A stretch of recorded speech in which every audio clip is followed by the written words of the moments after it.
Hey guys, my name is Matimio, and welcome to my show. So first off, apparently the creator of DayZ has come out and said that because they're having to build everything from the ground up in the game, and all of the different weapons and all the different accessories from the ground up, that there isn't going to be as much of them when the game is released because they have to have everything in very high detail. But they've assured everyone that because they've left room for expanding, that they want to update the game week by week with new weapons, new clothing, different drinks, and food that will hopefully be all free. They want it to be all free, but they haven't really said how they're going to approach it.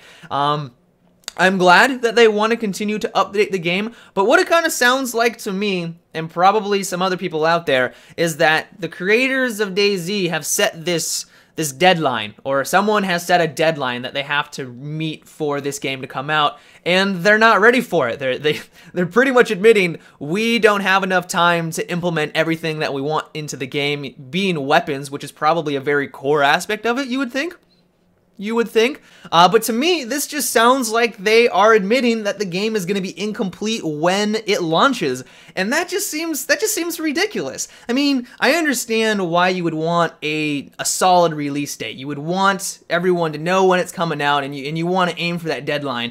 But if you know that you're not going to have all the weapons that you want in the game, and you know that they're not going to be ready when the game launches, give yourself another month or two, or even 3. People will wait. They will wait for your game to be awesome. A lot of people are very excited about the next coming BioShock, and it's been set back a couple of times, and everyone knows that's okay. We do not want you to rush this game. We want you to polish it to a very, very nice sheen, and we all want it to do very well. And if that requires you a little bit more time to work on it, then go for it. And I'm hoping that this doesn't become a problem for DayZ, where they truly do ship a very incomplete game, and then they just kind of expect us to be like, trust us. You know, just trust us. We know we don't have everything in, but we'll get everything in eventually and spend money now. And it just seems a little absurd. But let me know what you guys think. Or do you think I'm completely off my rocker and you think that I just want DayZ right now? I cannot wait to get my hands on it. Or would you like them to kind of wait a little bit longer to kind of get as much as possible into the game as they can? So you have probably heard something about the new Bungie game, Destiny, by now. I see trailers everywhere. I go on Twitch, I see trailers, I go on YouTube. It literally, the game is everywhere now. It's on every gaming website. Bungie is an awesome company. They gave us the Halo franchise, and everyone wants to know what they're going to do next. So I'm not really going to talk about the game. The reveal, to me personally, was fairly disappointing on a substance basis, but that's not what I want to talk about. What I want to talk about is that it's not going to be on PC, and that they're saying that the reason why they don't want it on PC is because they don't think anyone wants it on PC. I'm not exactly sure. So I'm going to read this quote real quick so we can try to figure it out together. So what he says is, we did a bunch of ambitious things on Halo deliberately to reach out to people. We limited players to 2 weapons, we gave them recharging health, we automatically saved and restored the game. Almost heretical things to first-person shooters at the time. We made the game run without a mouse and keyboard, and now nobody plays shooters the way they used to play them before Halo because nobody wants to. So essentially what he's saying here is, well, Halo paved the way for a lot of first-person shooters, which is absolutely right. I mean, I remember Halo back in the day, and I loved it. It was an amazing first-person shooter experience, and they are right. They did a lot for first-person shooters. But to say that they're the reason why no one plays on PC, which isn't true. A lot of people play on PC. You got Team Fortress, Counter-Strike. A lot of the big first-person shooters are on computers, and to say that that's the reason why you don't want Destiny on computers seems just absolutely ridiculous. What it sounds like is they just don't want to take the time to implement it onto the PCs. And I know that PC market isn't as large as consoles. They're going to sell a lot more on the Xbox and the PlayStation 4, or the next-gen consoles, whichever what they call it. But still, it's kind of like, come on, man. Did you really mean that you really just want to phase out the PC? Because that's never going to happen. The PC master race, I'm sure, is here to stay.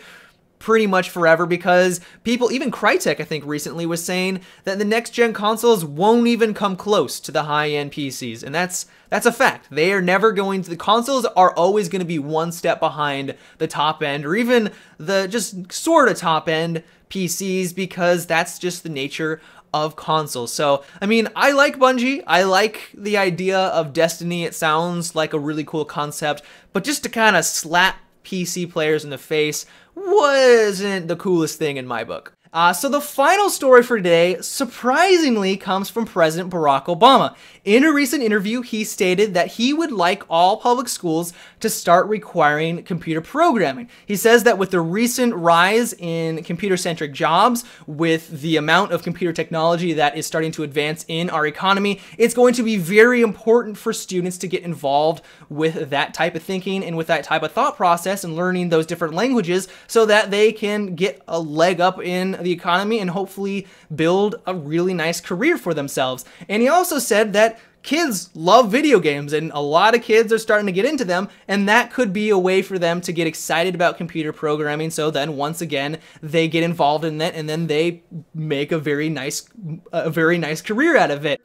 So I completely agree with the president on this one, and I think it will be a step in the right direction. I don't think it's going to fix our education system by any means. That's going to take a very long time, but I still like that he wants to get kids involved in that type of career field, because personally I think that is a future for our economy in general. But that is about it for today's episode, guys. I hope you enjoyed. But before I go, I did want to talk about what's going on up here and with my hair. I just woke up. I didn't really feel like getting pretty.